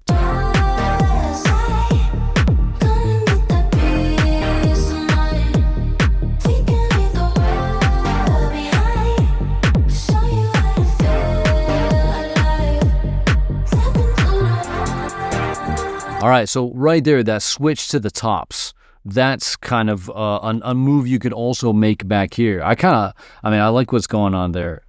So switching to the tops. So here we have tops. So we'll go tops.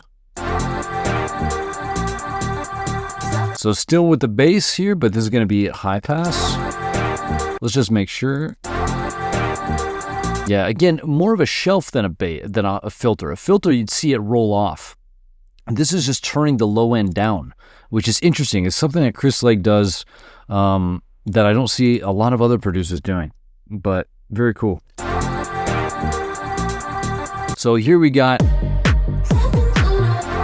so here is the same setup as before.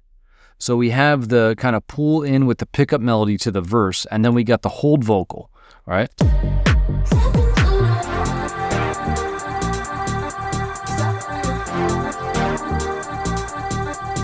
And then we have the chops again right here. So let's get these guys.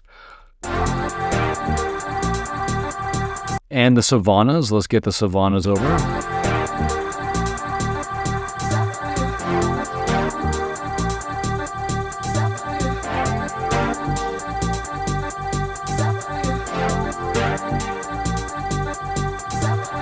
Cool. And Savana right here, right? We're done with the verse vocal, but let's see what happens now. Yeah, there we go. And now we're getting the chorus. Okay, sweet. And we're starting to build in a big way, bigger than ever before, in this track at least, which is the snare roll. Okay, so let's get the SN roll. There we go. And let's add this guy, and cool. So, awesome. So we got our snare roll. So the hold is still going. Let's bring that out. And legato, there we go. Cool.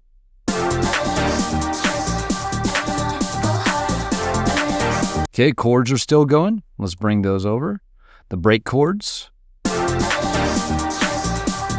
You can hear the bass, you can hear the tops, you can hear the snare roll, you can hear the chorus vocal, you can hear the verse vocal hold. Okay, we're getting that wild throw again. Let's drop that in there. Now, we don't have the harmony yet, so I'm curious. Like, it looks like this is the drop. So we're going to get another 8 bars of build. And my guess is we're going to get that vocal harmony right here, just kind of like what we got before. Let's check.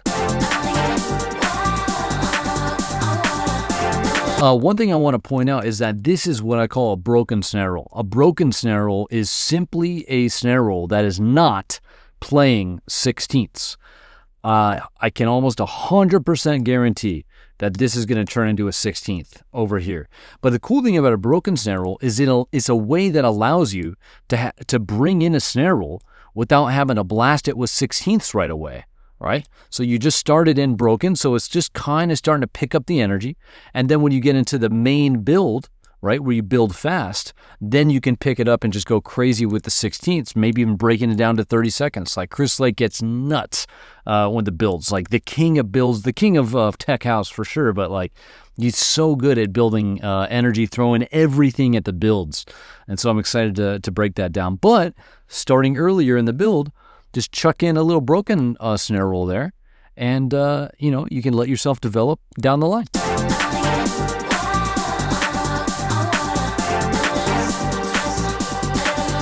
Ooh, riser for this first time. Haven't had a riser in this whole track except for now when we're getting into the main build and we're going to start building epic freaking tension. All right, let's see.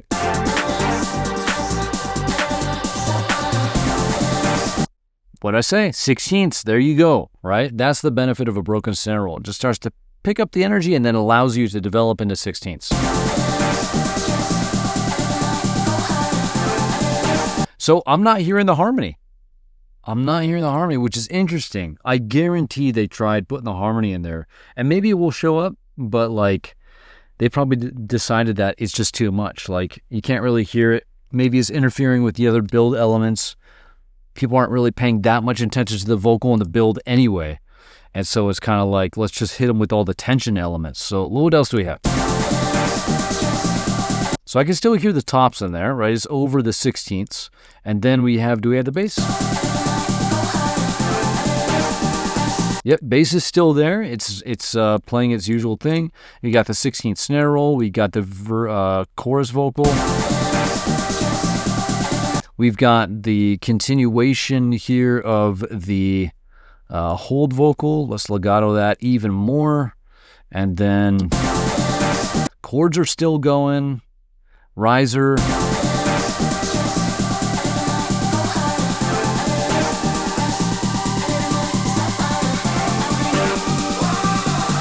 Okay, we got the wild throw again, which actually should go right there, I think. Cool. And then, what else? Cool. And then we're getting a kick roll right here. So kick, roll. And then we're breaking down. Okay, the cool thing, the snare rolls, the kick roll plays eighths, stays on eighths, but check this out. So basically the 16th's playing, switches over, picks up with the snare roll or kick roll playing eighths, and then right at the end we're getting the 30 seconds on the snare roll, right? So right here, that's the snare roll playing 30 seconds. So 30 seconds right there. But do you see the staging of it, right? So you can see the staging of the tension in at least the kick and the bass and the rolls part of it. All right. So here we're getting a broken snare roll. Then we step up, right? The next stage of tension is going to be the 16ths, and then the next stage of tension with the rolls is going to be the kick roll here. The snare is still playing the 16ths. And then the next stage of tension from the rolls comes from the 30 seconds from the snare. So if I play from right here, you'll hear that normal kick drum. I think, or is there a kick or is it only tops playing right there? It doesn't really matter. We're going to hear the 16th snare roll here. The kick's going to come in playing eighths, and then we're going to break down to the 30 seconds, which peaks out the tension from the rolls.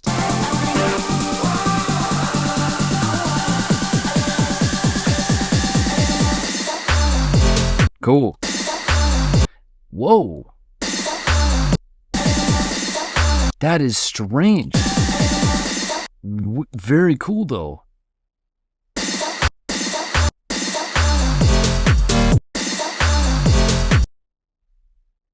That's really cool.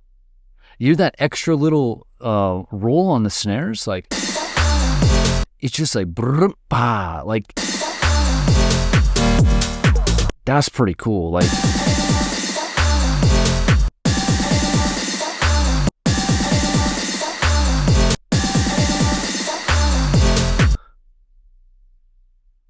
that's very creative. Like, it's a very small thing, right? Just letting the snare rolls extend out. I'm trying to imagine what it would sound like if the 30 seconds stopped right here. Like,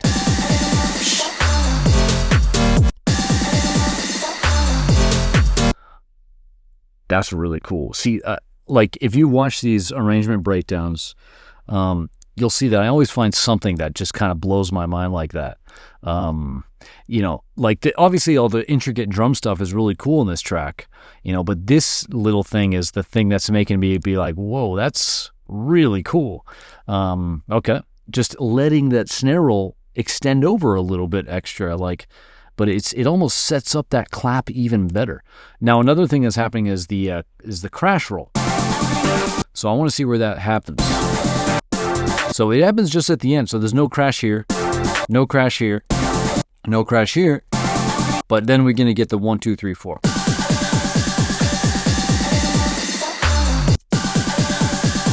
So it's actually it's 8. It's just the crash comes up in a volume. So we'll do crash roll. And I know I have a crash track down there, but we'll just put it right there. And it's just going to be 1, 2, 3, 4, 5, 6, 7, 8, I believe. So 1, 2, 3, 4, 5, 6, 7, 8.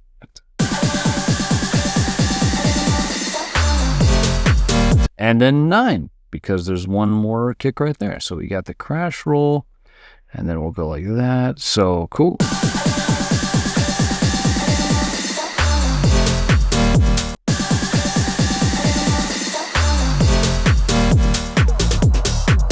All right, cool. Yeah, we got the ride. All right, cool. Okay, sweet. And we get this cool other sound in there.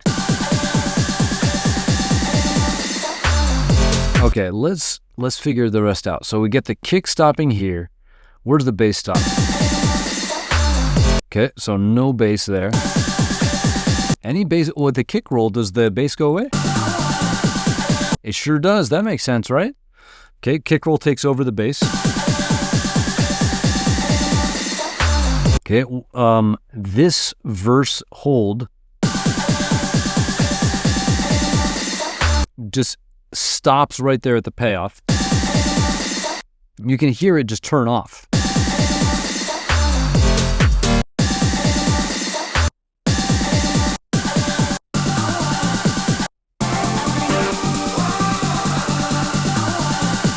You can hear there's no more chorus chords right here when that kick roll starts.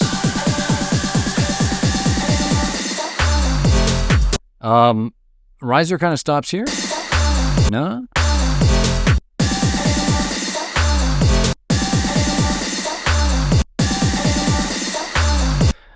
Wow, that is just really interesting. That's making my it's hard to wrap my head around that right now at after a long day, but that is very cool. And then I guess the riser kind of stops. It sounds like the riser stops at the peak of the snare roll too, like. But it has reverb on it, so it extends. But the coolest part about this, what I really like, the feeling that it gives me, is there's this kind of like suspension I get that just resolves on this clap bomb. So brr-pa,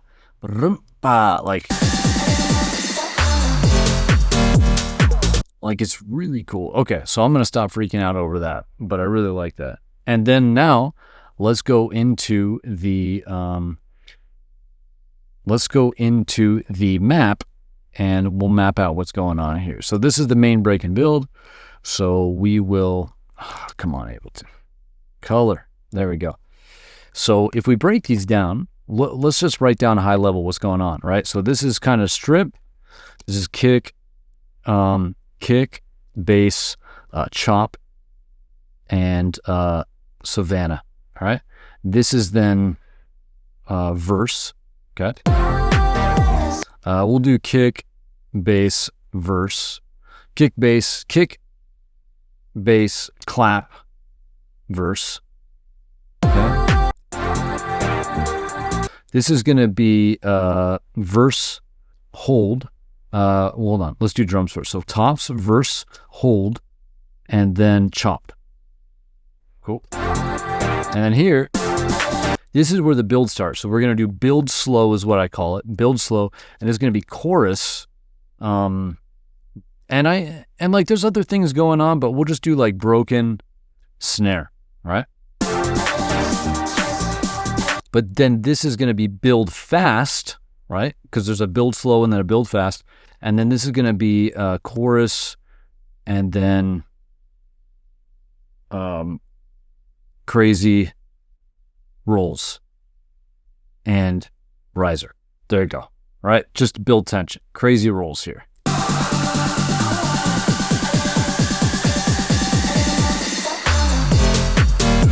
Beautiful. All right. And then we're going back to those lovely chords and HD3 or hook drop 3. And okay, we got the crash. Let's put the crash in. Okay. And then let's actually just copy over the drops from earlier here. Because again, they're going to be the same, but they're going to be elevated. So the underlying hook structure will be the same, but they'll just be elevated. So let's talk about the elevations. Well, for sure, we just mentioned one, which is now we're going to get a ride. So let's throw that in. And so here we have a ride like that.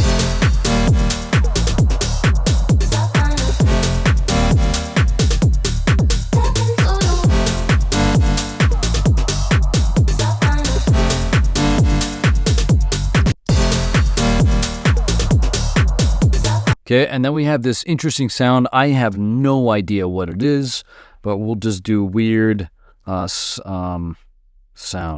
Wow. You know, I'm just going to call it like weird laser sound delay. All right, if anyone knows what that is, feel free to tell me, but I don't have a clue. So, I mean, we could probably figure out like how to make it approximately, but the original source, no idea.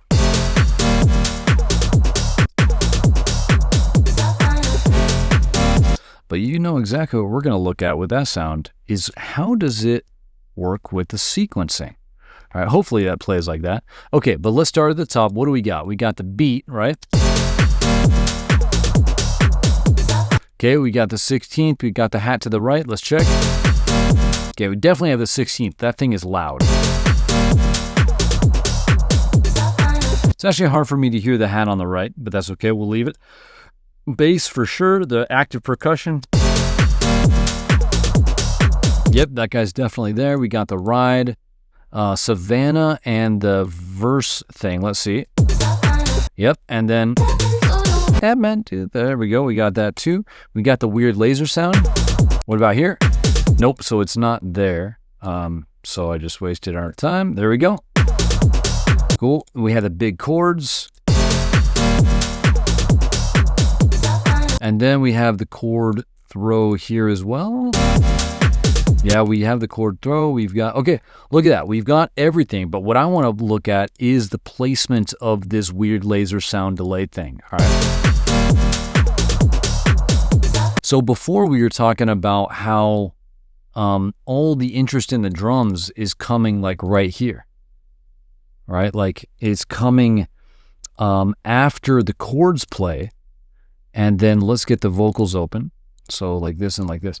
So the chords play, and then we get hit with these cool kind of drum sounds, and then the vocal plays, and then the chords play again, we get hit with some drum sounds, and then the vocal plays. Now, we've heard that pattern twice, right? So our brains are going to tune that out after a certain while. And so even just adding this little strategic sound right there is just a perfect placement, because if we bring over the drums here, like this, and we can kind of see where those drums are playing. They're playing here, but that sound starts there just before these drums kind of take over. So you can see like where in the gap, where is a gap that I can put something, you know, and it's right here. Now this thing is a sound that just kind of extends and sustains out. Like, yeah, it's lasering down and there's some delay on it, but it's not like this active melody that I have to pay attention to. It's like this kind of sustaining background sound that still allows these drum hits to hit. But it just adds a level of interest, and it's strategically placed to not step on things. It's in a gap, in other words. So check it out.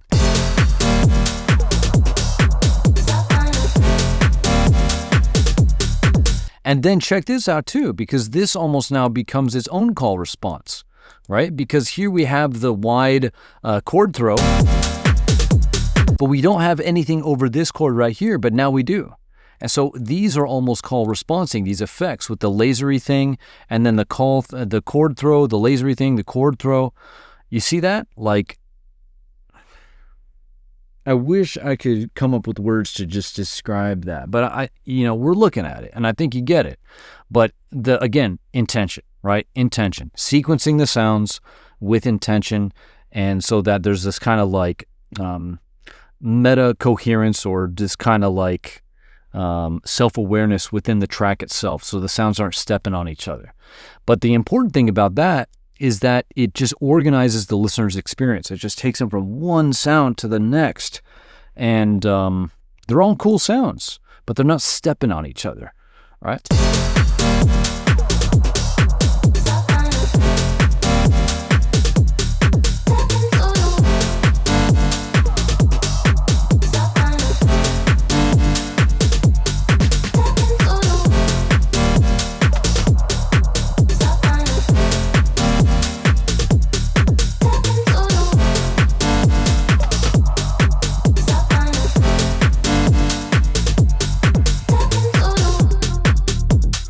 Cool. And then here, of course, we just have outro.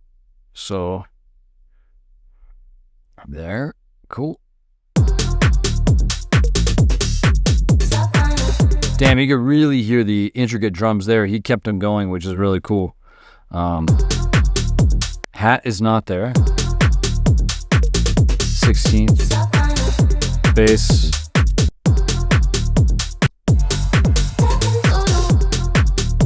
Delay. Savana's still going.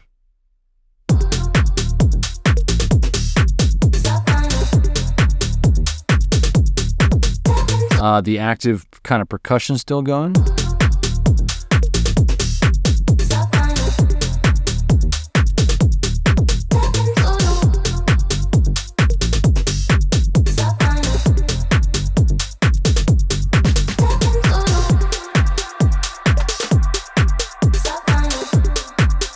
Cool. And so here we have that reverse vocal again with the long delay, which was over here in the intro. So,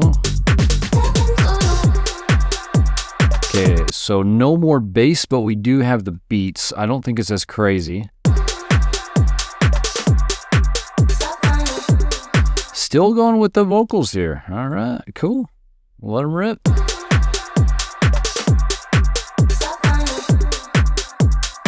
Active percussion still there.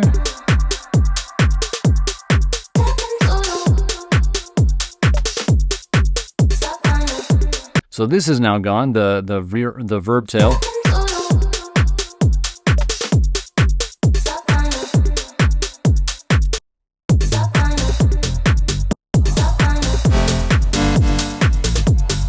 Cool. I was just listening for that delay and hearing if he has that in the drops. And he does. Yep, you can hear that in there for sure. So I have this delay here, but it's really not even necessary because that's kind of playing throughout, but it's just really noticeable when things cut out.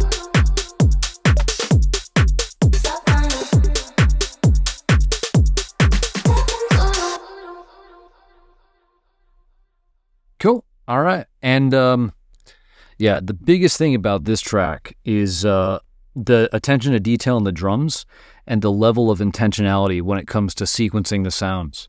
One of my the coolest thing for me about this is this weird extension of the snare roll. That just blows my mind. Obviously, great vocal. Everything else is cool. There's just so much to learn here and take away in terms of approaching the track with intentionality. Like even this at the end, having these alternate in terms of that weird laser effect and then the chord throw here, like having these go back and forth, like is kind of undeniable. Like when you just map it out to see the level of intention. And you know, a lot of times producers ask like, is this conscious or not? And some of it is, some of it's not. You know, some of it is, some of it's not. A lot of it is just like, you know, if you're like a top DJ, you've absorbed so much music in your life. You've played it out so much. You've seen the way people literally and viscerally respond to music on the dance floor. You just absorb all of that over years and years and years and years. And you just develop an intuition for what principles apply when and where.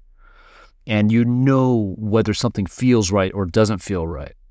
Now, just because someone doesn't have like a conscious awareness or can't like break it down in terms of articulating it, doesn't mean there's not underlying principles at play there. You know, it's just patterns. It's just pattern recognition. And so you could put a name, you could put MIDI clips to the patterns. And that's kind of what these arrangement breakdowns are about. And like I'm saying, is when you have it mapped out, it's extremely difficult to deny the level of intention that you can see, you know? This is probably the culmination of all of it. Here's like, you've got the big chords, and then you're hit with this little lasery sound, and then you've got those drum hits, and then the Savana vocal hits right here, right? And then you have the chords play again, and then you have the chord throw. You get hit with some drum things right there, and then you got a response to the vocal, right? So you have this, you can almost think of it as this call, and then this whole response, like with the drums and then the weird lasery thing. And then you have this whole thing that you can take as a call. And then you have this whole thing that you can take as a response to that. So it's this whole thing is now responding to this whole thing with what? With a slightly different chord, a bigger verb and delay, so a throw, and then a different vocal. So here we have call response in the vocal, call response in the chords, call response in the effects that are on top of the chords. Maybe we can even talk about the call response in the drum patterns, you know? It's just, yeah, I think that's about pretty much all I could say. Is like, if I just boil it down to one word, it's just intention. If I boil it down to 2 words, it's like intentional sequencing. And I think that's all I want to say about it, other than how freaking awesome this track is. But if you got your own questions, or I'm sorry, if you have your own comments or insights that you want to offer, leave them down in the comments below. If you have any questions, leave them down below. And this was a lot of fun, and I will see you in another breakdown. Peace.